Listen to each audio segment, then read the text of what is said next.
Warcraft 3 is a 22-year-old game for whom Blizzard is still doing balance patches. And this is a little bit surprising. Not a lot of people thought that Blizzard would still be looking at doing balance patches for a game that's that old, especially after what happened with Warcraft Reforged. However, they are doing it, and I would like to help the discussion by coming up with some ideas for my own balance notes. You can look at my description to find my previous 2 reviews on the recent PTR patch notes by Blizzard. There have been 2, they're on this channel, and you can check them out. But now I'm going to be combining some of those ideas from Blizzard alongside with some ideas from the community and a lot of ideas I cooked up myself, which I think could help push the game in an even better direction. The game is pretty old, but it is still thriving, and while new RTS games are coming out, not all of them may be as memorable, replayable, or long-lasting as Warcraft 3. So I think Warcraft 3 as a cultural heritage is pretty important. So I think we should handle the game design and the balance in a delicate manner. Nonetheless, if we're working with PTRs and a continually willing Blizzard that admittedly doesn't spend as much resources on Warcraft 3 right now, we still have a chance for certain experimental changes that are able to be dialed back should Blizzard remain a part of this process, which, let's face it, it's pretty important because they're the ones that gonna have to be implementing these changes. Seeing as how they have a will, I put in a lot of effort to come up with some balanced changes that I think would be really interesting. As a precursor and a preface, I should say that a large part of my career has been built on Warcraft 3, and a large part of my current career is still interlaced with Warcraft 3. Even though I have started to play different games as well, in part to make myself also less reliant on Warcraft 3 and the lifeblood of Warcraft 3 and whatever happens with Blizzard, Warcraft 3 is still close and dear to me. And since I'm not a competitive tournament player anymore, I hope it stands to reason to most people that I have more provable benefit from a healthy game with 4 races all enjoying a fun gameplay and a balanced matchup against the other races, rather than in some way trying to create the best possible situation for the race that I primarily competed with, which is Orc. Look, we all have biases, and I might have Orc biases. So I ask that if you disagree with any part of this I almost said tier list. I'm not doing the tier list today, soon. I ask that if you disagree with any part of these balance notes, that you can express yourself in a mature manner in my YouTube comments. I'll read them, I'll consider it, and we can agree or we can disagree, and we can look at each other's thoughts and hopefully come to the best possible conclusion. And I hope that Blizzard also finds this video useful should they lay eyes on it. And without further ado, let's go to my philosophy for the balance changes.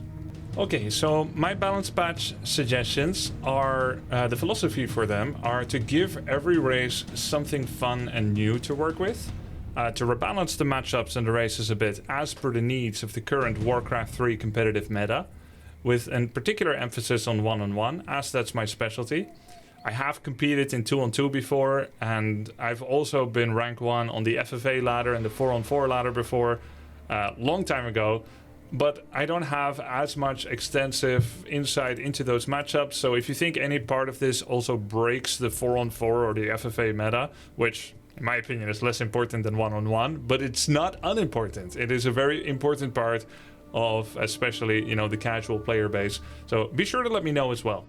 So my goals are give every race something fun and new to work with, rebalance as per meta needs. I hope to try and enable 1-base human play more while reducing 2-base over-reliance. I'm not sure how much this is possible, but I have come up with some changes maybe that will help it.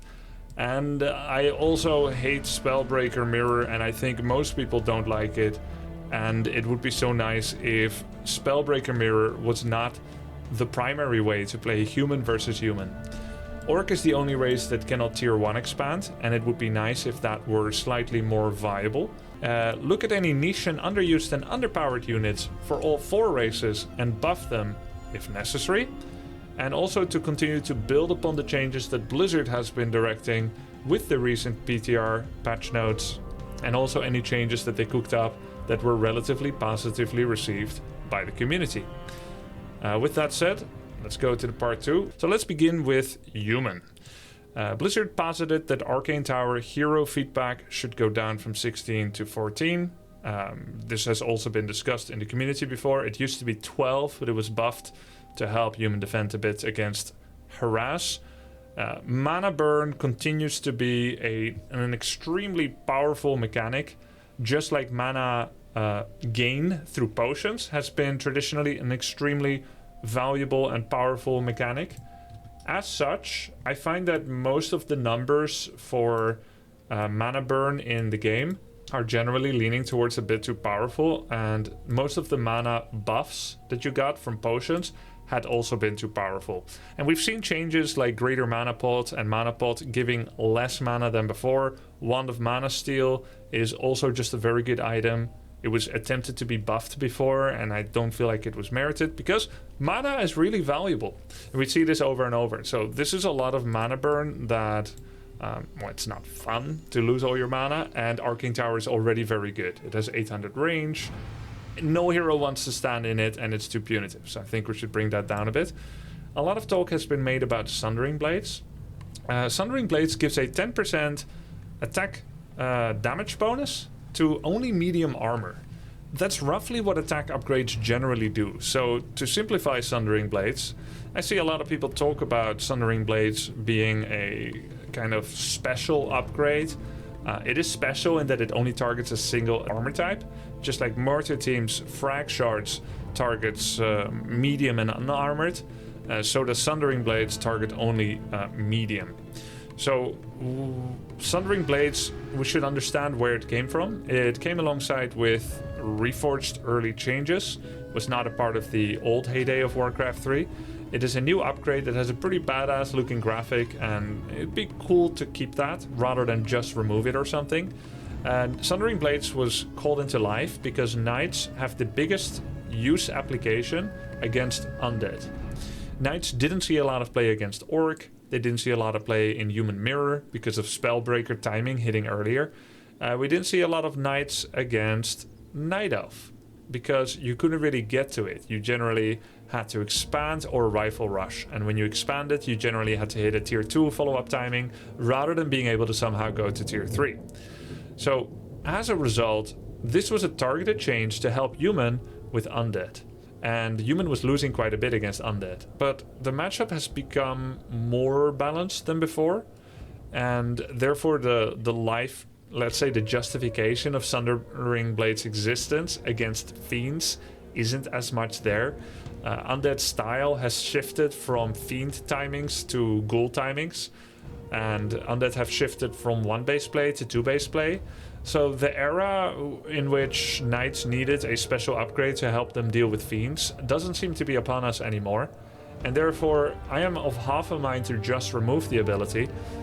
But I also feel like you could just keep it since the design work has already been put in to allow this upgrade to happen. You know, there's a graphic for it, there's an upgrade for it. So I guess it's just 1 extra attack upgrade, which is at least somewhat unique. Most units have 3 attack upgrades. Knight is going to essentially have 4 when it's against medium. I say set the cast at like 125, 125. Make it research short, because Blizzard is oscillating between either having it be embedded by default once you reach tier 3, or to need to research it at a cost.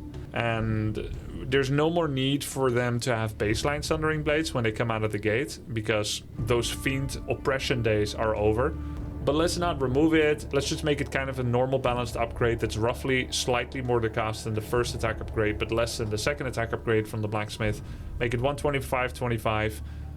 Do a middle way between research time 0 and just straight up researched and needing to research it, but don't make it last long either, because it ain't that special. It doesn't greatly change how the game is played. 25 seconds, and that makes it less of a friction to upgrade it. Okay, next. Flying machines feel like they are a little too effective at countering all area in the game. Once you have enough flying machines, they destroy Hippogriff because they're faster than Hippogriffs. And then they destroy Wind Riders completely. They destroy Destroyers. Flying machines should normally not be your go-to against something like Frostworms, but if you approximate frostworm population count. Obviously, they're going to destroy them too. I feel like they're a little bit too good when you have a decent amount of them with flak. They pretty much dominate 4-on-4, and even Bat Riders cannot appropriately counter them. So I say just slightly reduce the splash damage. Don't affect them as a single unit, but just slightly reduce the splash damage by 1 per level. I looked this up. Apparently they have 7 splash damage to 75 range, which is very close proximity.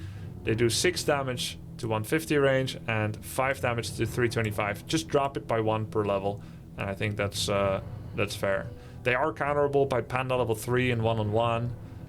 They're counterable by Dreadlord Carrion Swarm, but for the most part, once flying machines start being on the field, the air battle ends. It's just over. No more Wind Riders, no more Destroyers. You just play without, and the human keeps like 8 flying machines in the sky, and that just ends it. There's no reclaiming air against them. It's a little too binary. I think they're a little too good. So, slight nerf. Next up, fast expansion. It seems like Orc is the only race that can't fast expo at tier 1, and Human is the only race that can always fast expo, even if you put all your effort into stopping it. Undead, if you try to expand as an Undead and the opponent plays 1 base rush, you can stop an Undead expo. Right? You can go Hunters all in, you can do double racks Headhunter all in, Human can rush it with Archmage level 3. But Human can expand every single game, and none of the 3 races can stop them. They can only try to hurt it, and sometimes with success, but I feel like more often than not, they just work. I'm not 100% sure how to fix this, or if people agree that it needs to be fixed, but perhaps you could slow down the power build formula in general, or maybe just add 5 or 10 seconds to the Town Hall build time. Now, admittedly, Town Hall already takes 180 seconds to build, and the Great Hall is 140 seconds, the Gold Mine for Haunted Gold Mine is 110, and the Tree of Life is 120. So it is already by far the longest, but if you power build it, then it is of course by far the fastest. And that is a great part of why it can pay off to expand that early.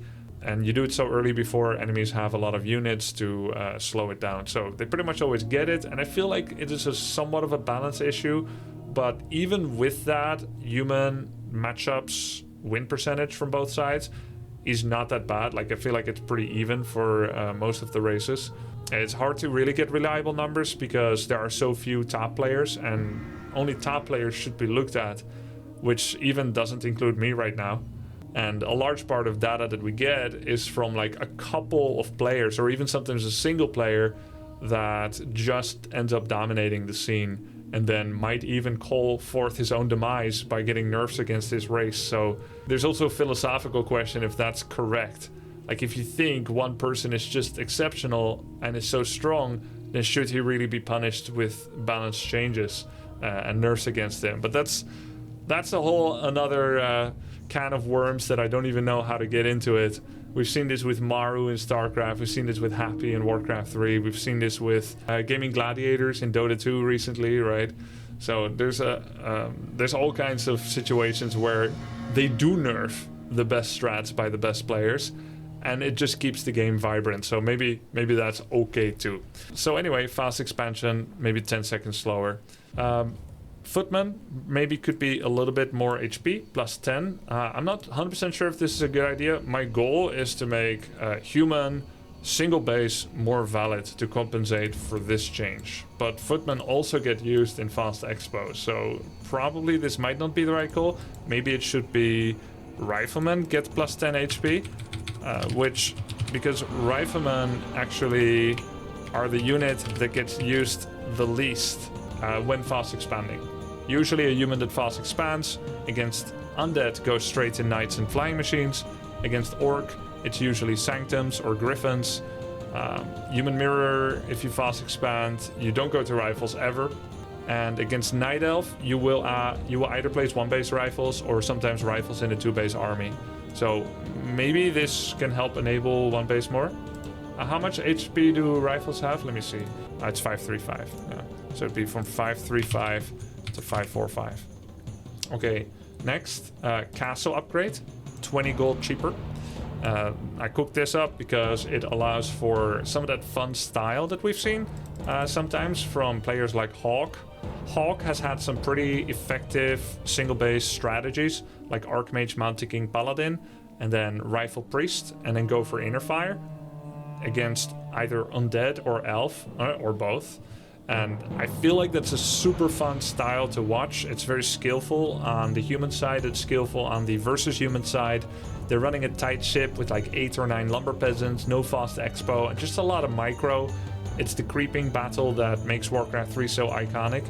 So I feel like this might help with that. Though, of course, as usual, when fast expansions are possible, they also help the fast expo style. That's kind of what makes it complex, but I think this could be quite nice. Blood Mage Flame Strike is kind of it's a very strange spell. It's one of the few or only abilities now that can be cancelled mid-cast. You will lose the mana, you'll see part of the animation, but you don't get the pillar of damage. So you could lose 135 mana, like when you see Blood Mage start to cast and you insta-hex him, he loses 135 mana, no damage is dealt. Maybe this will help a bit with that, making it feel slightly less punitive. You could also make it uncancelable, like Impale from Cryptlord used to be cancelable, and now it isn't because of a change Blizzard did. But I'm not sure that Blizzard is doing such changes anymore, because such changes require more engineering than just numerical changes. And therefore, I thought maybe this is a nice way to make Flame Strike a little bit more common, when really it isn't that common and it isn't that good. Next up, Dragonhawk Riders. They basically perform their role of anti-air against large air. They work against Bat Riders. They sometimes work against Gargoyles, even though numerically you would think that they shouldn't work, but I've seen it work sometimes. If the human's fast expo is fast enough and they get to tier 2 fast enough, they can sometimes try to outnumber the Gargs, even though, you know, Riders are more costly and cost more population as well. But they don't feel particularly exciting or useful in any combat that doesn't require them to cast aerial shackles. And it's fine for units to be counter units. Like a Gargoyle is a counter unit against air, but still has purpose against ground. And that makes them an interesting unit.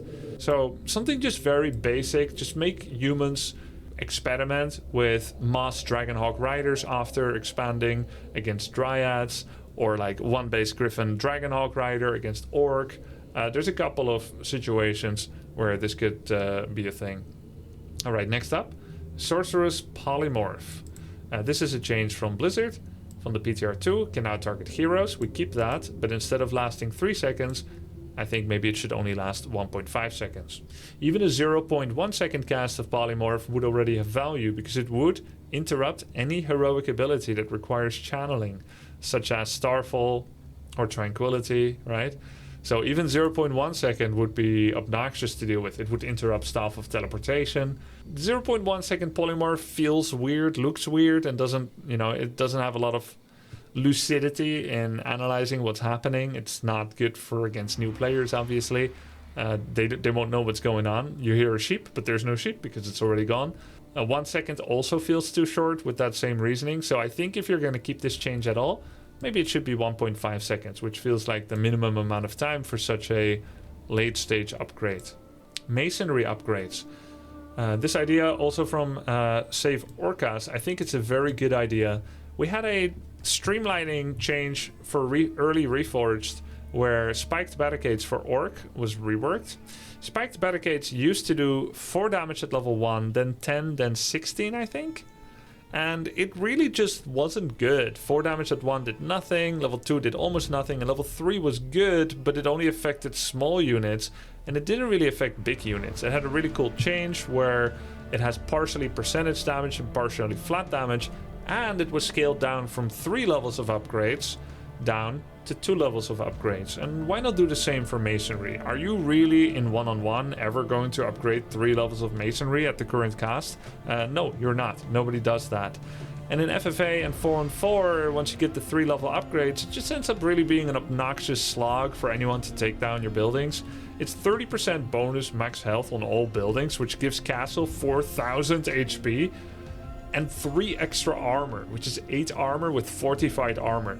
That is an insane amount of effective health against normal attack damage, if I'm not mistaken, that's an effective health of over 10,000 HP, maybe over 20,000, like, or near 20,000 HP. It's pretty insane. And why not bring it down from 3 to 2? 10% max health for the first level, same as now, 1 armor, so the first level remains the same. The second level gets part of the level 3 upgrade, 15% max health, for a total of 25% max health. Right, and it used to be 30% after 3 upgrades. So it's both a nerf and a buff. You don't need to upgrade it as many times. And still plus 1 armor per level. So the total is 2 armor for a total of 7 on buildings, instead of the extra 3 for a total of 8. Spellbreaker. Spellbreaker, I have a lot of notes, but just like the Dragonhawk Rider, I don't think it's going to create a very large difference. So Control Magic as a tier 3 upgrade. It was momentarily a tier 2 upgrade for a couple of years. I think it's in a good spot, but I think it's a little bit too effective against Witch Doctors, completely preventing Witch Doctor usage in Orc versus Human. And I'm not sure that these changes are going to appropriately cover it, but I'd like to stimulate discussion in this direction, and I think it's not a bad change. I think it's a good set of changes that I'm suggesting here. Currently, Control Magic has a base mana cost of 25 and then has a multiplier of the summoned unit's HP of 0.45. That means if you are taking a summoned unit that has 100 health, it will cost you 45 mana plus 25 for a total of 70. So if the Spellbreaker has 70 or more mana, he will take that 100 HP summon and it will deduct 70 mana from his pool.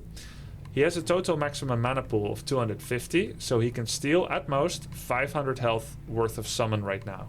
He has 250 mana, there's a 25 embedded upfront cost. It's not like he spends it first, but the game checks if you have enough before it allows you to steal. Right, so there's a 25 cost that allows him to use 225 on HP. If you divide 225 by 0.45, you are able to take 500 HP worth of summons. I hope my maths is right here, but I think it is. The goal would be to keep the average functionality of Control Magic the same, while making it less effective against something like the Healing Ward. A Healing Ward has 5 health points. Therefore, any unit in the game one-shots it. You could improve this to 10 HP, but then a peon or a peasant wouldn't one-shot it anymore. And that may feel frustrating when you were used to being able to do that. And perhaps that remains the best way for a Heal Ward to be. But there is something to be said for making Heal Ward 10 HP, 15 or 20. But I also think it's okay if it remains at 5. I just want to stimulate some thinking about that. So Heal Ward currently costs 25 plus 2 mana to steal, which is 27 mana, and it can be done at 700 range. The Heal Ward then becomes the human's Heal Ward, and then they will start percentage healing for their whole army. You could of course keep casting Heal Wards and hoping that they don't steal one of them, but against any human of over 2000 MMR, if they have Control Magic, if you're going for Healing Ward magic, which you never do, right? But if you have it and you use it in battle, they're going to steal all of them the moment you put them down. And then you have to kill your own Healing Wards. So it makes it unusable against human in all matchups. 1-on-1, FFA, 4-on-4. Should it be usable? I think yes, because it's not like Heal Ward has no counterplay. You can just auto-attack it, right? Get a unit near, auto-attack it, it's dead. You could dispel it with Priest. You can still steal it with Breakers, which, I mean, in my opinion, maybe it shouldn't be stealable by Breakers, but let's just make it cost slightly more, is my thinking. So increase the base mana cost for Control Magic to 45, but make the HP multiplier cost 0.40. So before 5 HP unit, the Healing Ward would cost 25 mana. 5 HP times 0.45 for a total of 27 mana. And after this change, it would cost 47 mana instead, which is still dirt cheap to steal a Healing Ward, but at least it's almost twice as expensive. And to show the change it would have on other regular situations, so that it wouldn't be weaker against other things, a 300 health unit now costs 160 mana to steal, and after this change it would cost 165 mana to steal. A 400 health unit will currently cost 205, and after this change still 205, so that's the break-even point. And a 500 health unit used to cost your entire mana pool, and now it would only cost you 245. So you can actually go a little over 500 HP, just a couple of HP. So overall, very unchanged for any average unit cost, but almost double the cost for Healing Ward. I think that'd be a nice change, and not really a big effect, because I don't think anyone is still going to go Healing Ward against human. But every now and then, maybe you will see it. And next up, Spellbreaker feedback. Actually, they have an auto attack modifier that does 20 mana burn damage. And it removes the mana and then it deals damage based on the mana lost. I feel like that's a lot. Perhaps this is important to remain for breakers to be effective against Druids of the Claw, and perhaps it's not. I don't know as much about Night Elf versus human balance situation. I feel like human probably has a small advantage right now, and breakers would be a part of that. But I'd like to hear from the community. But I feel like 20 is too much, especially on heroes. So it could either be 16 against units and heroes, or just 16 against heroes. So either one. And I feel like that'd be a fair change, because every mana burn in this game is basically a little bit too strong. Siphon Mana, Arcane Tower, Mana Burn, and Spellbreakers. Because Blizzard didn't used to value mana at the amount that players end up valuing it, based on competitive merit of everything. So I think that'd be a good change. Next up, Night Elf. Hippogriff Riders. Most of my Night Elf changes are to make units that barely see use to be more effective. So you've got Hippogriff Riders. They pretty much only have one purpose right now in Warcraft 3 one-on-one competitive meta, and that is to play against Undead after Demon Fast Expo or Keeper Fast Expo. So you convert your 5-6 archers to Hippo Riders, and then you go Fairy Dragons, and then you try to just outpower the enemy fiends with your mass amounts of air empowered by an expansion. However, Hippogriff Riders, I'm worried to like buff them too much. I was thinking maybe Hippogriff can get plus 20 HP to make them work a bit better against gargoyles, to make Hippo Riders also have 20 HP more. It's not like they're going to be OP against Orc. You probably won't see them much or ever. You're probably not going to see them against human. You're probably not going to see them in Night Elf Mirror. And it would pretty much just be a change for Night Elf Undead. I do think giving 20 bonus HP to Hippogriffs would be a good targeted change, specifically to help Elf against Undead. If Elf needs this change against Undead, right, if they need a buff against Undead, then 20 HP on Hippos could be a nice change, but I haven't listed it here. Next up, Mountain Giants. I think the theory of Mountain Giants, it's a cool idea, but I really just don't feel like it works. Taunt is too easily overridden by pro players, and it is only good maybe at very low level. Forcing a single attack issue on themselves of the enemy units that are near, it just feels like kind of a conceptually not working design now that people have more than 80 APM, right? You've got higher level players playing with 150 APM or more, 180 APM, 200, 250, 280, 300. They're not going to be phased at all by a single taunt. And also, Mountain Giants right now don't feel like you ever make one of them. It's either you make none or you make a lot, and then you make taunts kind of obnoxious by having a constant spam of overriding taunts. Mountain Giants are also too bad at defending other units because they don't have any crowd control and they're just really big. Having one MG protecting 10 archers doesn't really feel like it does anything because you could just go around them. So the only way to protect yourself as a Mountain Giant is to make only Mountain Giants and nothing else. That's their current niche, which is weird and not super fun. It's kind of like if you go on a safari with your friends and 5 of you wear armor that makes you safe from lion bite, and you go a safari without a car, but one of your friends that you really, really like, you don't give him the armor that protects him from lions.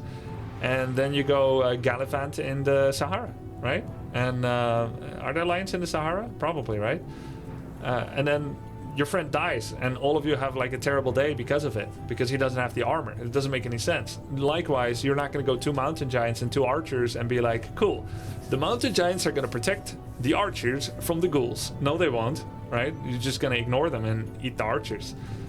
So how about giving Mountain Giant a reason to exist in singular numbers? Just like the Abomination as a singular unit can do Disease Cloud on everybody, but you can make more if you want to have more meatballs.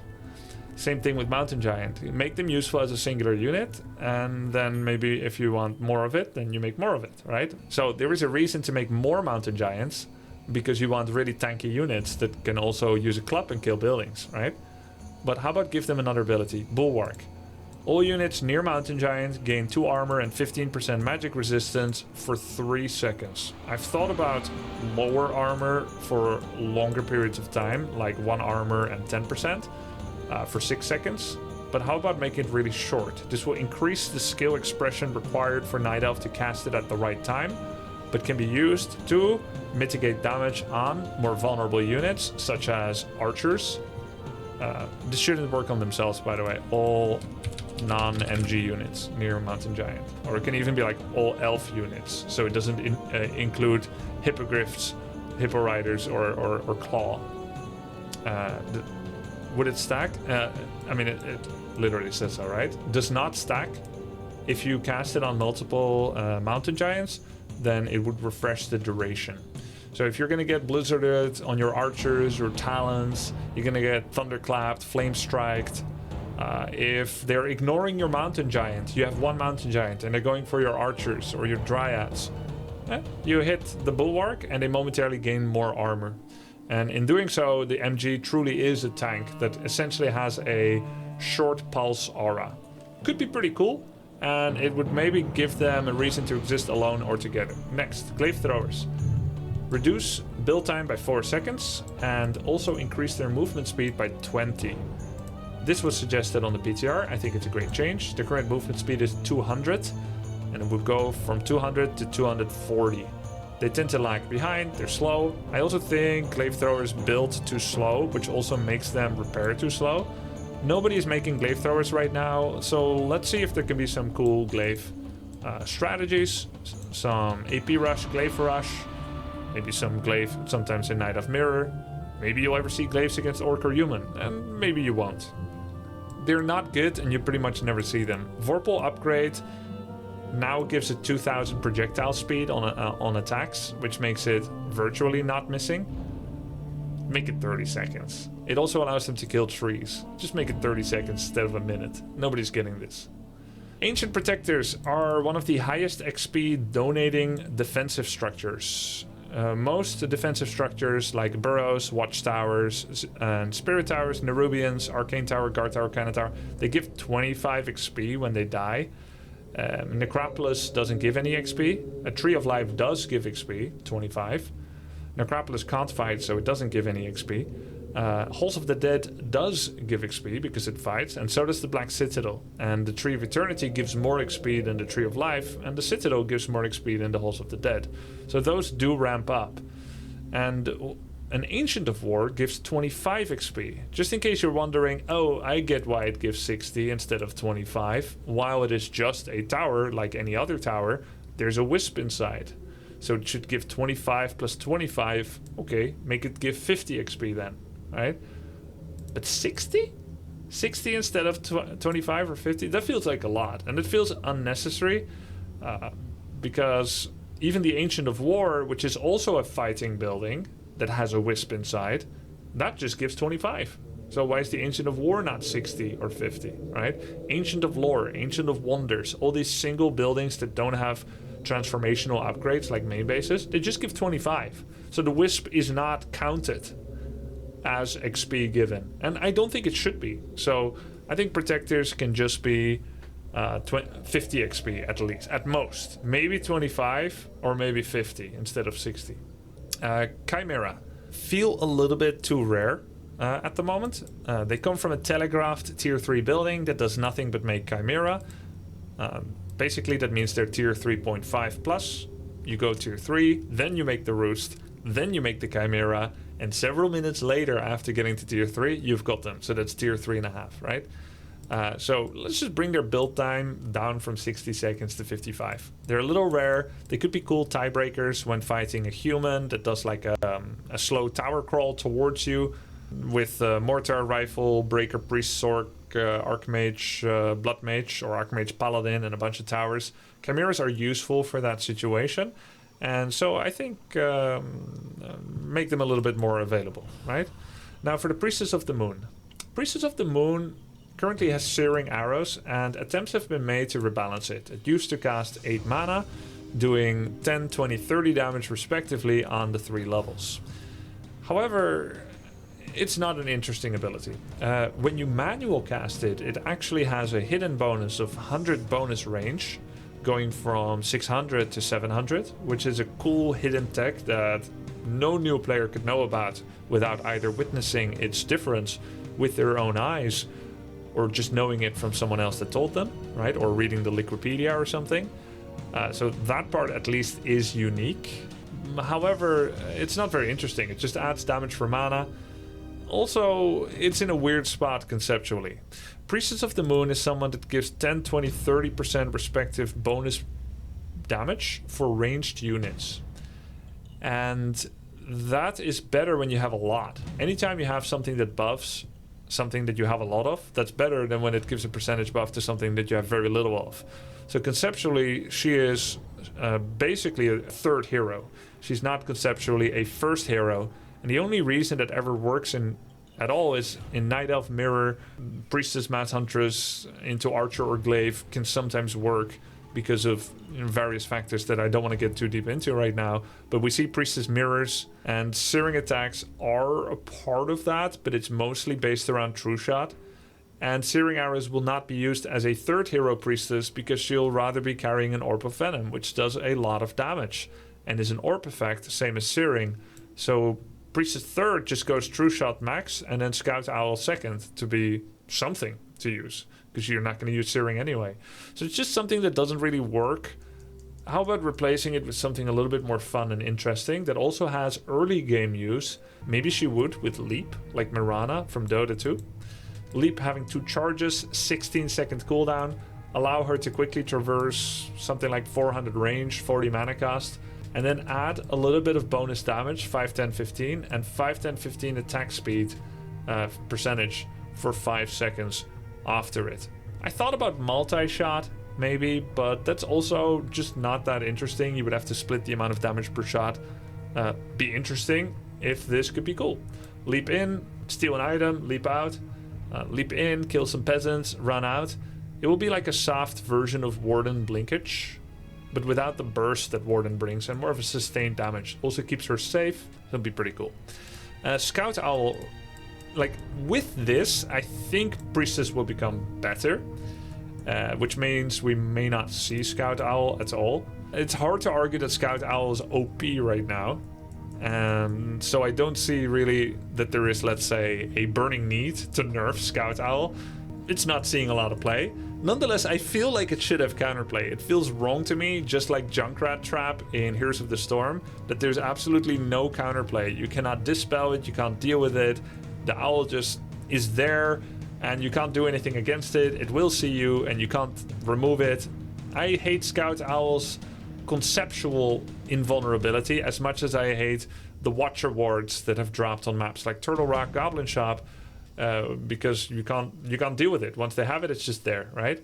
So how about you give an ability to the opponent of the Scout Owl that they can click on it, that blinds and roots it for 5 seconds. So you're constantly being tracked. It's on a long cooldown, like 1 minute, 2 minutes. You're constantly being tracked by Scout Owl. You click on it, they lose vision for a bit, and then you can quickly choose direction. Hide and seek. You can call it hide and seek, all right?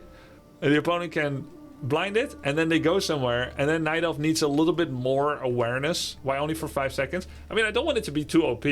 They may even see the tail end of you disappearing. Like, Scout Owl is not OP. It shouldn't be too long. But at least it would be some kind of counterplay that for the moment they don't know where you're going, and then you can use a little bit more subterfuge, because right now you're constantly in vision, right? And there's no counterplay. There's nothing like that for any other race. The Shade can be detected, Sentry Ward can be detected, but this cannot be removed. So I think it'd be nice. Next up, Orc, Great Hole. So this is going to be part of a set of changes that enables Orc Tier 1 expansion more while compensating the power of the Tier 3 Orc expansion. Currently, Great Hole build time is 140 seconds. Bring it down to 130 by reducing it with 10 seconds. Currently, Human Town Hall is 180, Tree of Life 120, The Haunted Gold Mine is 110. So it still feels like it's on brand for the general timings for expansions. It is a fact that no orc has ever tier 1 expanded in any competitive game and made that work. It just doesn't work. It gets cancelled too easily. And it was recently brought down from 150 to 140, which I feel like has helped rebalance the orc versus night elf matchup quite a bit. And it hasn't destroyed orc versus undead. Orc tier 2 expo used to be very good against undead, but it no longer is. Pretty much orcs don't expand against undead anymore. So the 140 change I feel like has been really healthy. But let's try to do 130, and then you can make Tiny Great Hole last 10 seconds longer. This is a pretty big change. That's a 50% build increase. But I feel like it's cool because it promotes counterplay for the Tiny Great Hole. Right now, you pretty much need to only look over your shoulder once if you want to plop down the Tiny Great Hole.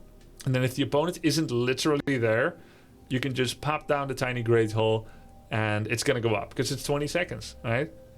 This makes it somewhat counterplayable because someone can show up and kill it. It cannot be refunded once placed. And it makes regular expanding not a dead choice once you have tier 3. Because right now, regular expanding is just worse if you have tier 3. You just don't do it. The only advantage of Tiny Great Hole not being your choice is that you would have to bring a hero there to build, which is a bit of a barrier of creation, but it's just so much more economical because you start earning back your investment much faster. 20 versus 130 means 110 seconds faster, so you start earning faster. You earn 600 gold per minute, so you're basically going to earn about 1100 gold back. So even though you spend 200 more on it, you earn 1100 more. So it's so much better, and this would make this more viable compared to Tiny Great Hole. Next, torrents. Torrents have seen a lot of discussion recently. Blizzard came up with the idea to make torrents tier 2. And one of the most common community sentiments, although I thought it was a pretty cool idea, and we haven't really seen it play out yet because it's not on the main server yet, much of the community sentiment has said, now Orc doesn't have a tier 3 unit anymore. And my counter argument to that is, they never did!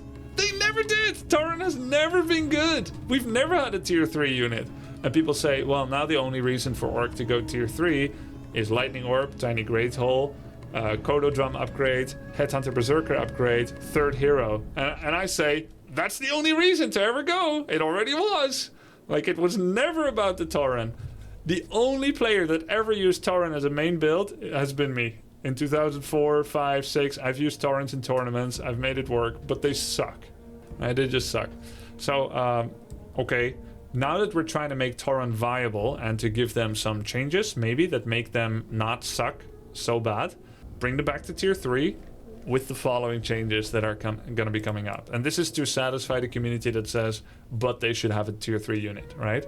And now we're going to try not to make it suck because everybody agrees they are not good. So the build time is currently 39 seconds, and that was a buff that happened a couple of years ago. It was buffed by 5 seconds, down from 44. Recently, because they came to tier 2, Blizzard said, well, let's make it 44 again. I say, make it 42, more than it was a month ago, but less than it was 5 years ago. But give them the following. I see a lot of people say, Torrent should have resistant skin. Resistant skin is a mountain giant upgrade that makes them similar to heroes. So things that slow units for a minute only slow heroes for like 10 seconds. Usually heroes enjoy a vast magnitude factor reduction in all kinds of debuffs, and that would then be the case on Torrent.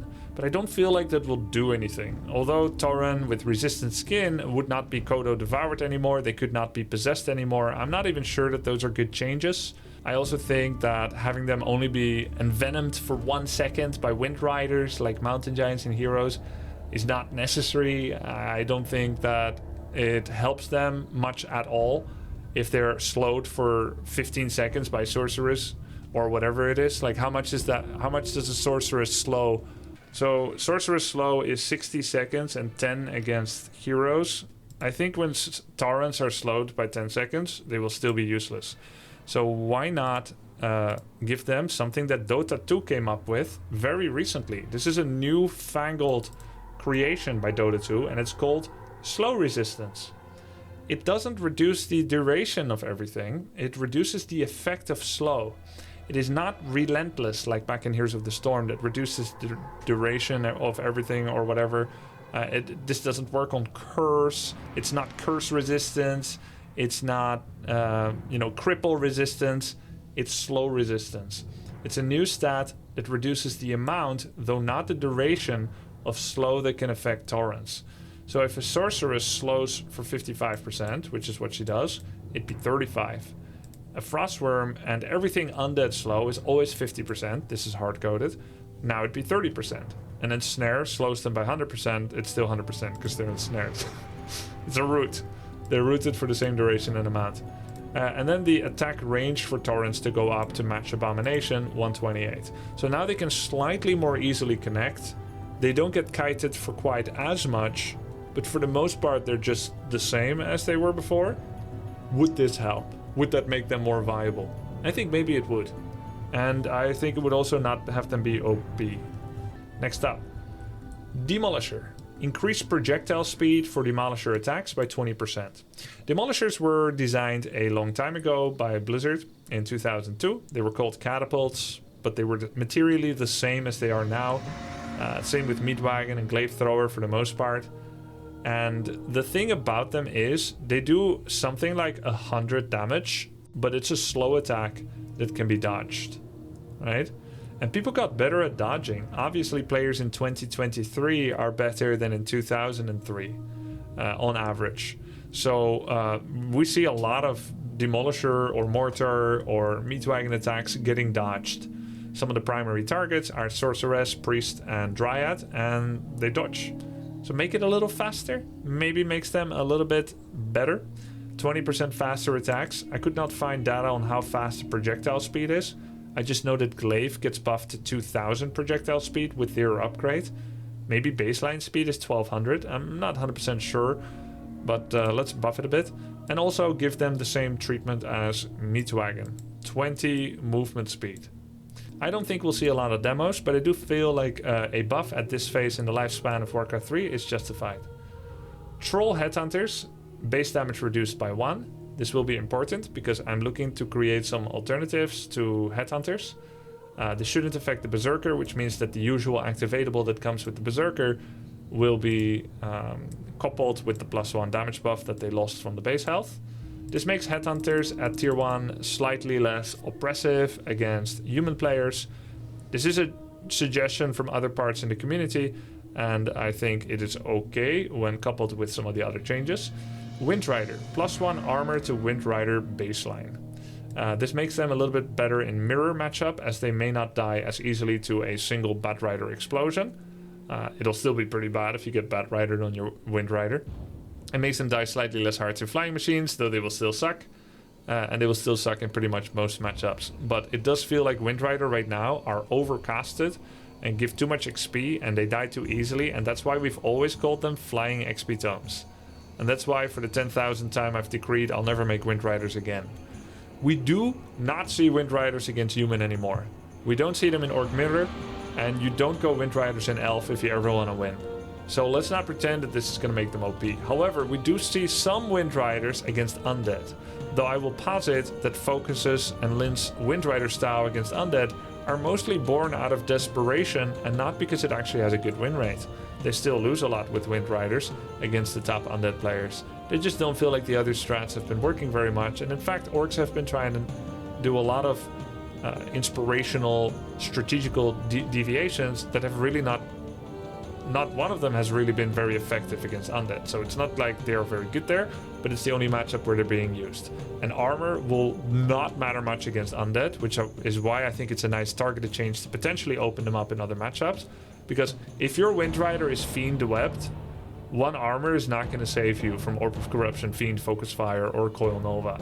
So I'm always looking for changes that help open up a unit line in matchups where they're not being used, and I think 1 extra armor to them will help in other matchups without overly affecting, or affecting at all, the Undead matchup. To compensate, you could reduce their damage by 2 and also their envenomed spear duration down by 5 seconds. Otherwise, mass early Wind Riders might have too much of a chance to snowball, because their damage is pretty good with, I believe, 48 to 88. And because they're like an air unit that comes out to tier 2, 4 population air unit, that makes them unique. There's no other 4 population air unit that can come out to tier 2, and therefore we must avoid the risk of snowballing. And maybe this will be a nice change. Next up, Witch Doctors. Sentry wards currently last 10 minutes from Witch Doctors. Now, I will preface this by saying that Witch Doctors do not see any play against human almost. They see pretty much no play against Night Elf. They see pretty much no play against Orc. They see pretty much no play against Undead. Occasionally, you will see one Witch Doctor just to play Sentry wards. It pretty much never progresses to Stasis or Healing ward. But when you do make a Witch Doctor, because you feel like you won't die instantly due to a lack of shamans, they will put down a couple of Sentry wards, and 10 minutes is an insane duration. We've seen nerfs on Fairy Fire duration. It used to be 2 minutes, now it's less. Curse, Blizzard is looking at curse reduction. A 10-minute Sentry ward on Witch Doctor has always been OP. It just happens to be impossible for Orc, based on the momentum and the timing of games in Warcraft 3 1-on-1, to actually go for Witch Doctor as a serious unit. So with the other changes that I'm suggesting and that Blizzard has been looking at, the PTR2 change to make healing wards better, Sentry wards should probably be nerfed a bit, because it's such a strong spell. 7 minutes is still extremely long, enough to cover most of a 1-on-1 for the most part.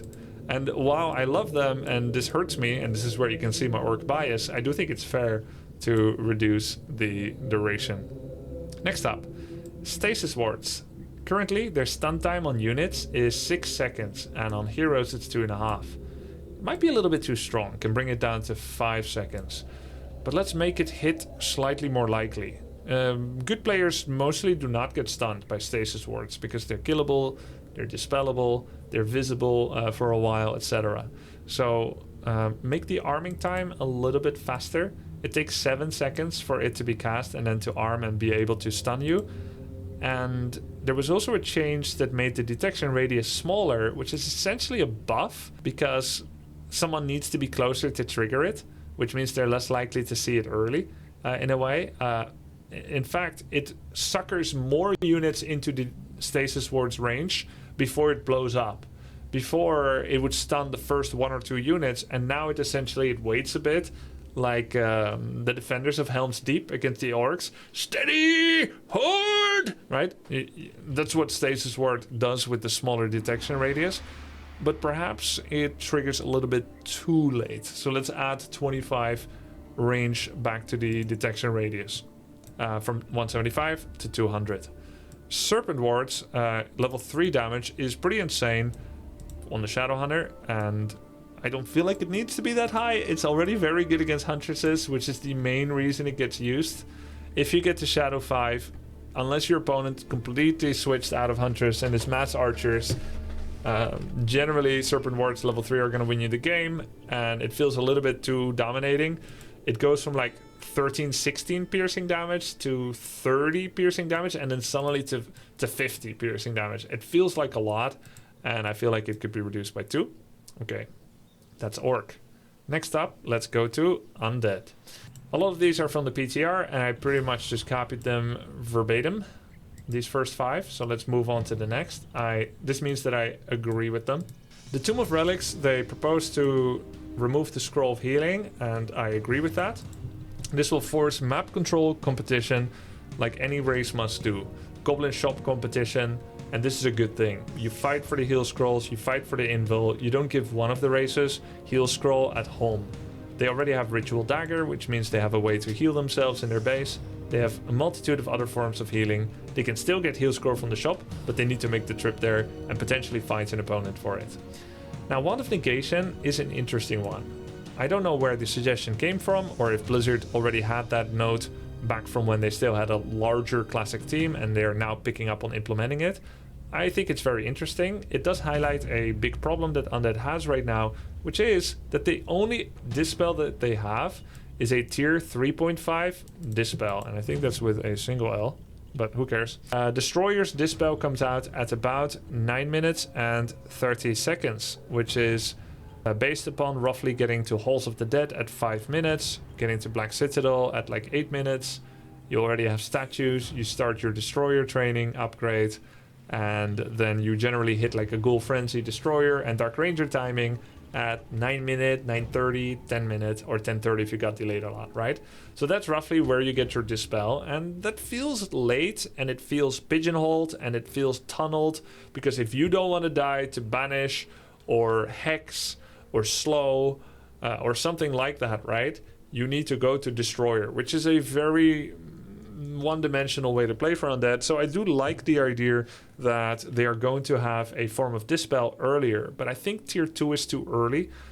Having it unlocked by tier 2 means it's a 5-minute Dispel on things such as Entangle, Hex, Spirit Wolves, Force of Nature, Water Elemental, and by not having it have a cooldown, you can insta-kill a couple of Water Elementals, insta-kill a couple of Treants, and for the gold cost that it is, that's too good. No cooldown, comes out at 5 minutes.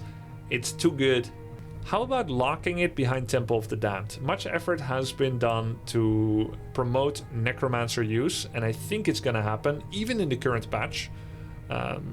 Our main protagonist of the Undead race, Happy, has been known to be have a bit more inertia because he works so hard on his main builds that he doesn't really experiment a lot with other things such as Necromancers. However, I have heard some reports he's experimenting a bit with it, and Necromancers are a cool unit. They were iconic. They shouldn't be too OP, right? But this doesn't really make them OP. It just locks Wand of the Negation, still purchasable in Tomb of Relics, but now there's a prerequisite of getting Temple. So now you've got a really clear choice. Do I go to tier 3, get Slaughterhouse, and get Destroyer training upgrade? Or do I stay at tier 2, or you can still go to tier 3, but now you're getting Temple. It could be a Temple and a Slaughterhouse, or it could be only Temple of the Damned, right? Not even a Slaughterhouse. Now you've got Dispel. So it truly is a different direction now, rather than being just an item with Dispel that you instantly get for free at tier 2 without making any conscious decision about it. I really believe in this one. I think it is a correct choice. And the timing of availability with this change should be about 6 minutes or 6 minutes 30 seconds, which seems like a nice in-betweener between 9 minute 30 or the 5-minute timing that Necropolis finishing to Halls of the Dead would be. It's still leaning towards early rather than late, but not as early as 5 minutes, and you need to make the temple, right? Next up, Lich. Frost Nova duration, slow decrease. This is a PTR2 copy. Death and Decay, this is also PTR copy. Lich, Frost Armor. I have something to say about Frost Armor. At the moment, every ability in the game gets better when you get from level 1 to 2 and from level 2 to 3. There's a kind of linearity to it. We just spoke about Serpent Wards.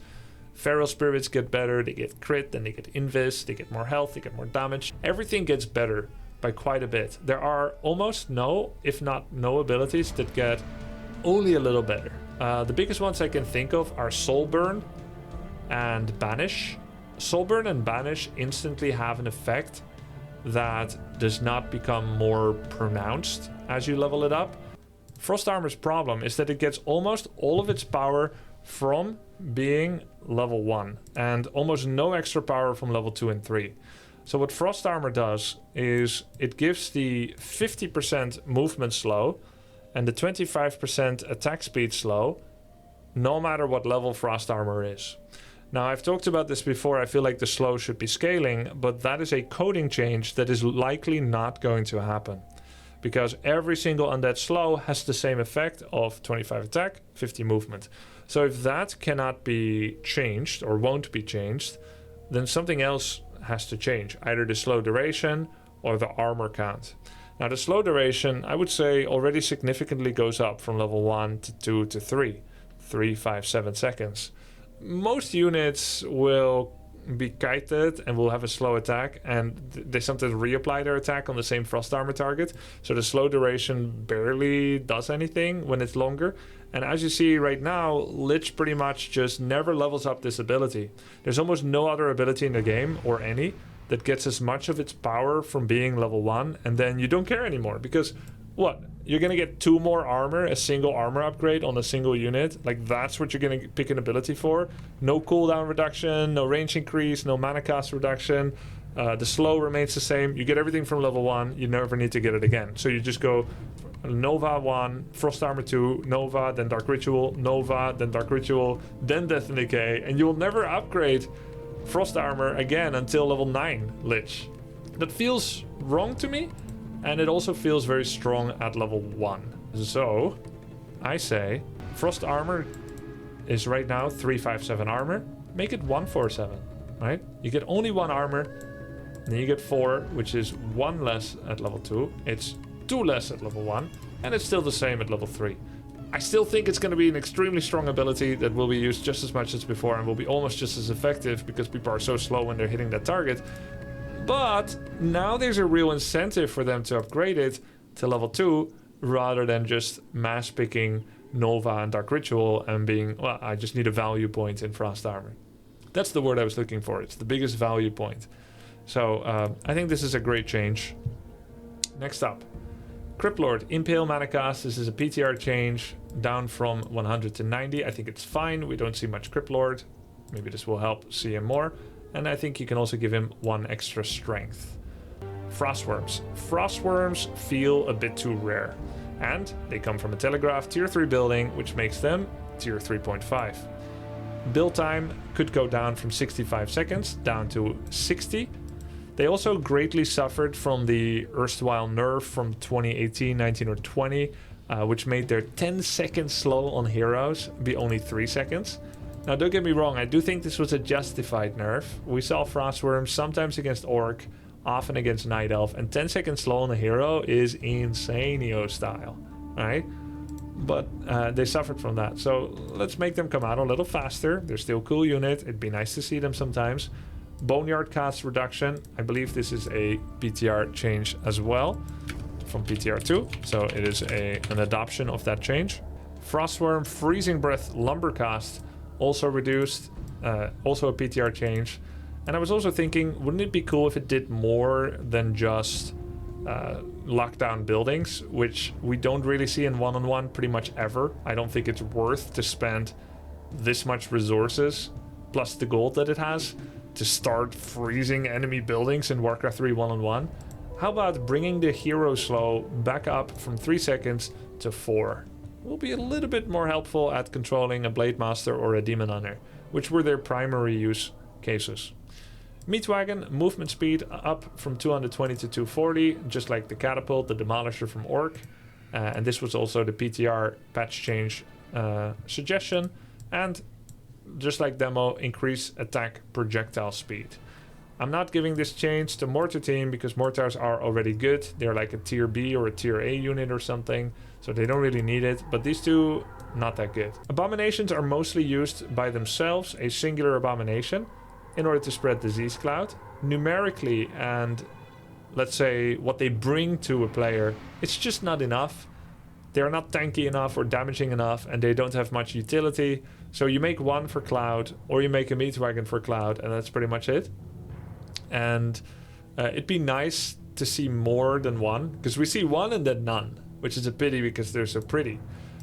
How about giving them 2 extra damage? Go from 33 to 39 to 35 to 41. So that's Undead. Then there's the extra race-wide balance as well that we can look a little bit at. I feel like Master Training for some of the underused tier 3 casters is a little slow. Namely, Witch Doctor with Healing Ward, Necromancer for Cripple, and Sorceress for Polymorph, and Spirit Walker for Ancestral Healing. These 4 are not used in competitive play pretty much ever in one-on-one, though Heal Ward is very good in 4-on-4 and FFA. But in one-on-one, these don't get used. Can we make them 10 seconds faster to see them a bit more? And then dial it back down if any of these turn out to be too strong, as in particular these 3 spells are receiving compounding buffs, right? Because Cripple can work on mech, Heal Ward becomes cheaper, and Polymorph can target heroes. So compounding buffs are risky. That's what led to the Matt Morris disaster, where Night Elf got 12 buffs to tier 1 strats with Keeper, Alchemist, Archer, Moonwell, Huntress. So compounding is scary, but I don't think this is too scary. I think this would help expedite to see it more often. Because, look, is Warcraft 3 going to be around in 50 years from now? How many Torrents and Sorceress and Polymorph will we see? And how much Healing Ward will we see in competitive Warcraft 3? We need to see that more often so that we can gauge the data on whether it's good or OP or underpowered. So I feel like this is useful to get more telemetry and to get the community to see more and test more without being too OP. Probably Banshee, Shaman, Inner Fire, Bear, Cyclone, Talon. They don't need these buffs. These are already good. We have seen historically much possession. We've seen some Bloodlust. We've seen quite a bit of Inner Fire. We see Bears all the time. And Cyclone has been an oppressive strat against Orc. We still see it sometimes. Right? I don't think these need the same treatment because these timings are really delicate.